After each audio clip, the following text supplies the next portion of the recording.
This afternoon, the US military drops the mother of all bombs on Afghanistan. Also, a bike rider dies following a road crash at Pakenham. A delicate operation to free a toddler whose hand was stuck in a drain.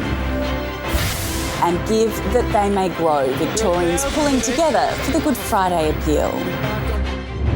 Live from Melbourne, this is 7's Afternoon News with Emily Angwin. Good afternoon. The United States has dropped its biggest ever non-nuclear bomb in Afghanistan, 1 week after launching airstrikes on Syria. The 11-ton explosive was aimed at a tunnel and cave complex being used as a hideout for Islamic extremists. Meanwhile, in Syria, President Assad has given an extraordinary interview denying he launched that chemical attack on civilians. Is this father really in anguish, or is it an act? Is this child really struggling to breathe, or are they faking it? A 10-ton election promise. I would bomb the out of them. Now delivered. In the United States, Michael Scanlon, 7 News. Homicide squad detectives have been called in to investigate the discovery of a body at an apartment block in Melbourne's east. The man was found near the stairway entry to the Ruston Place apartments at 9:30 this morning. Investigators are treating the death as suspicious. A cyclist aged in his 50s has been killed after he was hit by a ute on the Princess Highway at Pakenham. It's believed 2 bike riders were travelling together at the time of the collision.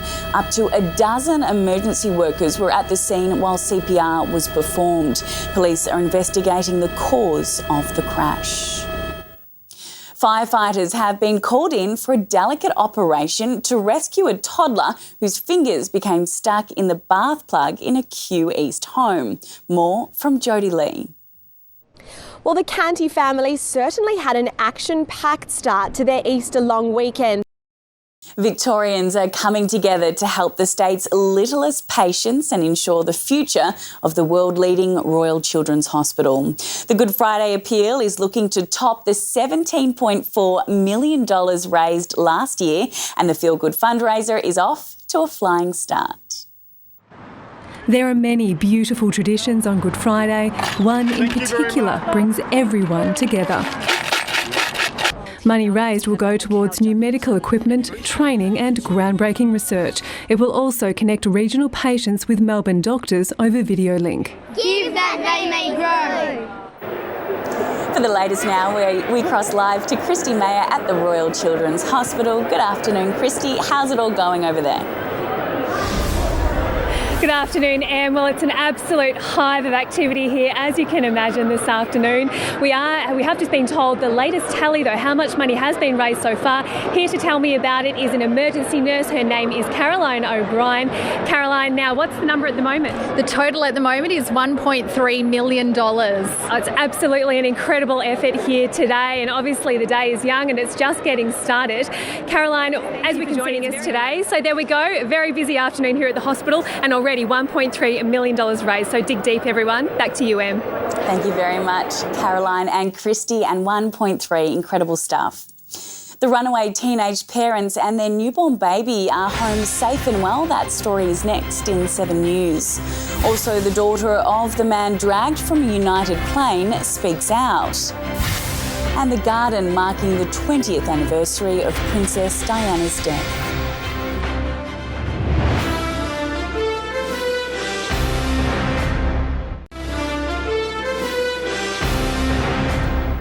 A manhunt is underway after a 15-year-old boy was shot in the head at point-blank range in the bedroom of his Sydney home. He's in a critical condition in hospital. Police say a man kicked his way into the Glenfield house and threatened the boy's mother before shooting him. Investigators are looking for a man aged between 18 and 20. A newborn baby snatched from a Sydney hospital by her teenage parents has been checked by doctors. The trio spent 16 hours on the run, camping out to avoid authorities. Ashley Brown has more. Baby Aria is in good health back inside the maternity unit here at Nepean Hospital. The good news is the parents and the baby are all safe. The daughter of the 69-year-old doctor dragged from a United Airlines flight has spoken about his appalling treatment, saying it should never happen to any human being. David Deo is out of hospital, but his injuries are severe, including concussion, a broken nose, sinus injuries and 2 missing teeth. We were completely horrified and shocked at what had happened to my father when we learned of the incident. His lawyers are arguing United fell far short of ensuring the safety of its fare-paying passengers. It's one of the questions mankind would love to answer. Are we alone in the universe? Now NASA scientists are examining the likelihood of life on one of Saturn's moons.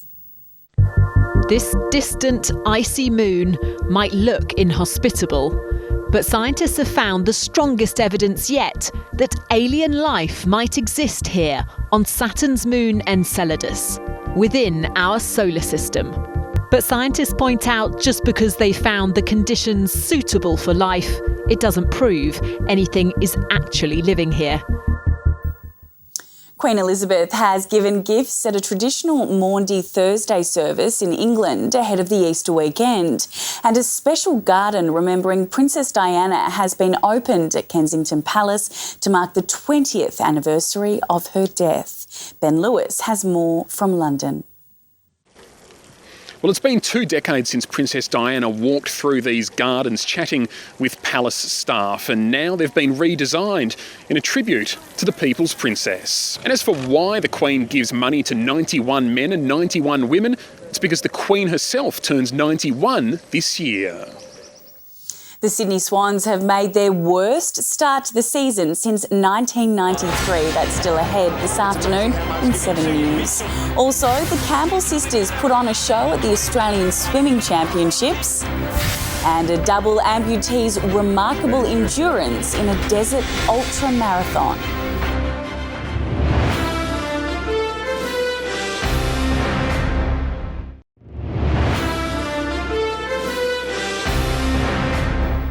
The Swans are struggling to explain their worst start to the season since 1993.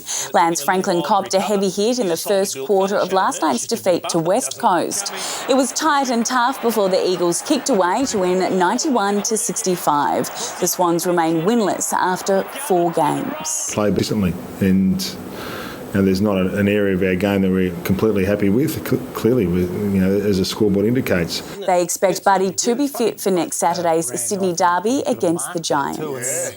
Bronte Campbell has upstaged her older sister Kate for the 2nd time at the Australian Swimming Championships. In a thrilling race, Bronte just held on to complete the 50 and 100 metre sprint double. Swimming Sister Act was at its entertaining best. In the pool, Bronte Campbell narrowly beat Kate to win the 50 metres freestyle. Nathan Templeton, 7 News. Australia has retained the men's team pursuit title at the World Track Cycling Championships in Hong Kong. The team of Sam Welsford, Cameron Meyer, Alex Porter and Nick Yaloris proved too strong for New Zealand in the final. Our women's team led the US with 1 lap to go, but the defending champions reeled them in.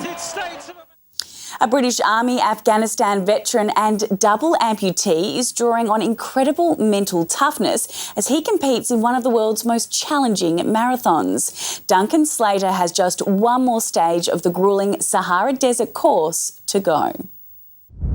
Along ancient routes still plied by Berber caravans, this modern-day odyssey has entered its most extreme stage.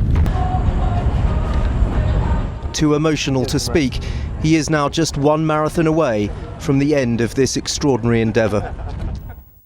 What an incredible man. Still to come this afternoon, all the long weekend weather details after the break.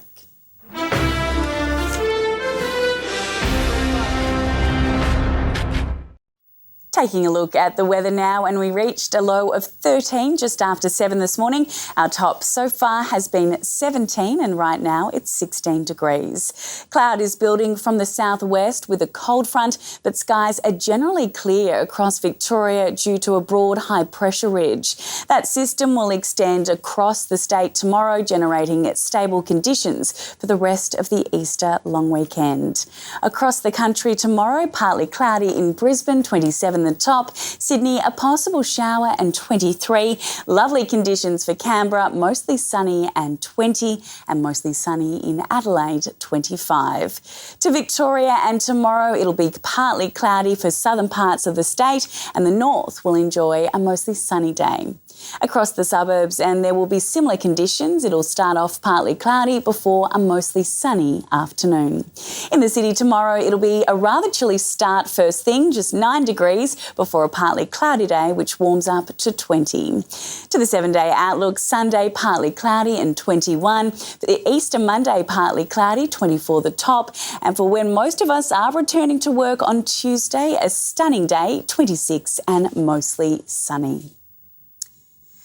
And that's the latest from the 7 Newsroom for now. Time to return to the Good Friday appeal. For now, though, from the 7 News team, enjoy the rest of your afternoon.